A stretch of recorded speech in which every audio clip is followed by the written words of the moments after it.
আসসালামু আলাইকুম my dear learners. আজকে আমি তোমাদের মাঝে হাজির হয়ে গেলাম নতুন একটি টপিক নিয়ে এবং আমাদের আজকের টপিক হচ্ছে বাক্যের 4 নম্বর প্রকার অপটেটিভ। অপটেটিভ শব্দ অর্থ হচ্ছে প্রার্থনাসূচক বাক্য। এখন কথা হচ্ছে অপটেটিভ সেন্টেন্স কাকে বলে, প্রার্থনাসূচক বাক্য কাকে বলে জানবো আমরা। প্রথমে যে বাক্য দ্বারা মনের ইচ্ছা, আকাঙ্ক্ষা, বাসনা বা প্রার্থনা বা আশীর্বাদ প্রকাশ করা হয় তাকে কি বলে?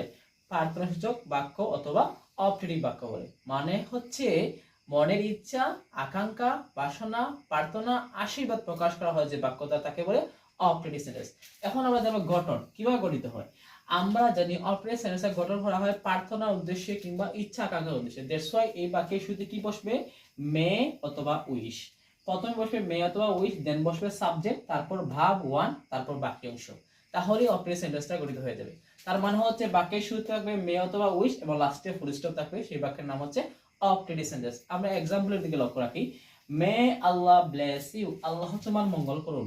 তার মানে হচ্ছে এদের বাক্য দ্বারা প্রার্থনা প্রকাশ করা হয়েছে। দ্যাটস ওয়াই মানে আল্লাহ তার মঙ্গল করুন, এখানে মঙ্গল কামনা করা হয়েছে। দ্যাটস ওয়াই এটা হচ্ছে একটি অপটেটিভ সেন্টেন্স। আরো আমরা বাক্যের শুরুতে কি দেখতে পাচ্ছি?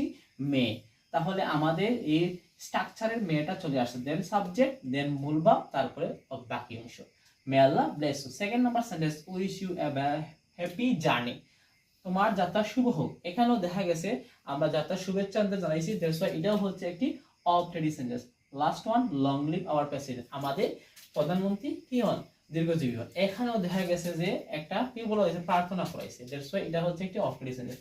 তার মানে আমরা বুঝতে পারলাম অপটেটিভ সেন্টেন্স স্টার্ট হয় কি দিয়ে? মে, উইশ অথবা কোনো কোনো সময় লেট অথবা লং দ্বারা স্টার্ট হয়। তাহলে ওই বাক্যটাই হচ্ছে অপটেটিভ সেন্টেন্স এবং লাস্টে কি বসে? ফুল স্টপ বসে।